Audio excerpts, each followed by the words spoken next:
Oh, hi!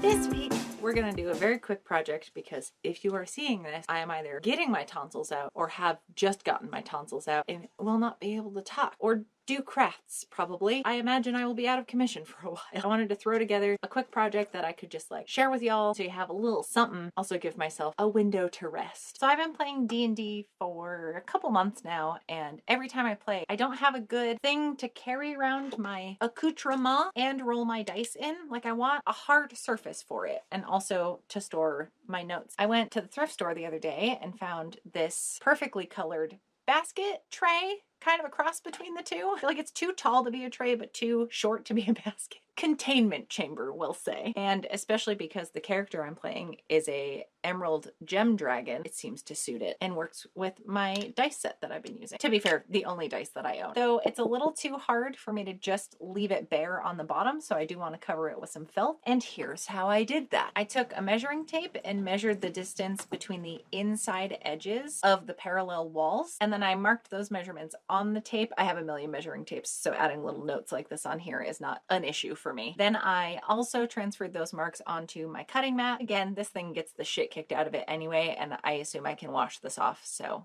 not worried. Tools are meant to make your life easier, so I'm using them how I wanna. Then I squared up, like made a 90-degree angle with straight sides on one of the corners of the felt, and then once I was happy with how those edges looked, I lined it up with the corner of the cutting mat and then cut along those marks with a straight ruler and a rotary cutter. And that's how I got the piece of felt that I got. Then I took this mono liquid glue multi-XL. I don't know. I was gifted this by the lovely fairy god Cheryl. I've only used it on paper products. I don't need some heavy duty stick. I treated it the same way I have treated Elmer's glue in the past, where I just put a bunch of rows up and down across this, got all the corners, tried to cover everything evenly so it didn't pool up in any one spot, and then I just went in with my finger, rubbed it all everywhere, and got a nice even coating on the entire bottom. It got up on the edges a bit, and I did go in with a paper towel to clean that up, but it also dries clear, so I'm not super worried about that anyway. Yeah, once I had a full layer of glue on the bottom, while it was still wet, I very carefully placed my felt down, made sure none of the edges were like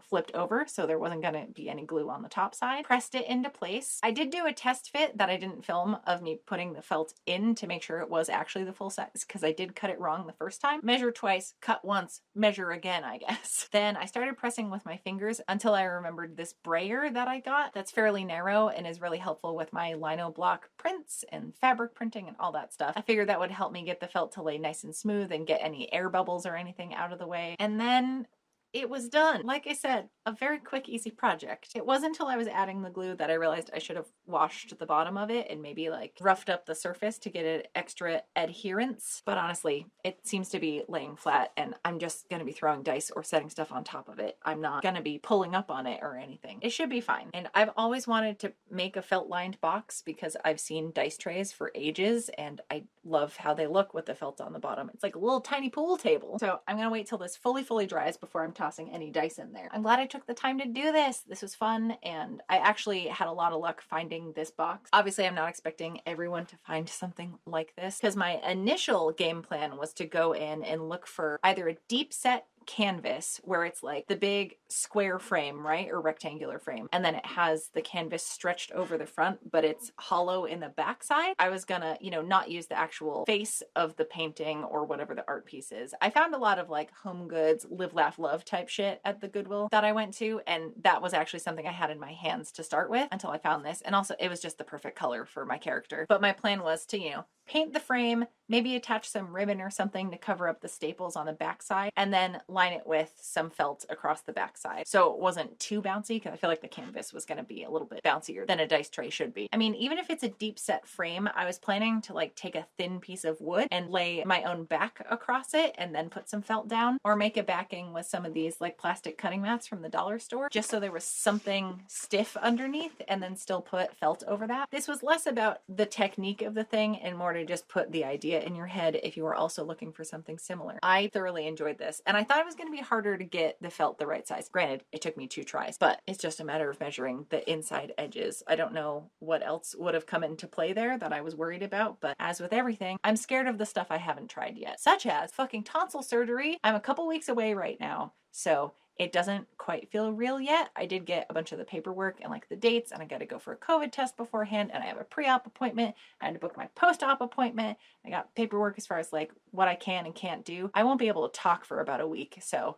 obviously won't be able to do this. Trying not to be just a ball of anxiety about it. I would appreciate reading about fun things you're up to or projects you're working on, or just talk to me about things, please. I'm gonna have a lot of reading time ahead of me, and I absolutely love the sense of community I get from y'all. Also, truly, genuinely, the only reason I'm gonna be able to take time off is because of everyone over on my Patreon. So in so many ways, you all improve my quality of life, and I can never thank you all for that. So thank you, thank you. I didn't mean to cry here. I'm gonna go. You may see me next week, maybe not. It should only be a week or two that I'm gone, and then I'll be back into the swing of things and make more stuff that we can be excited about and share. Thank you so much for hanging out. Tools are meant to be used.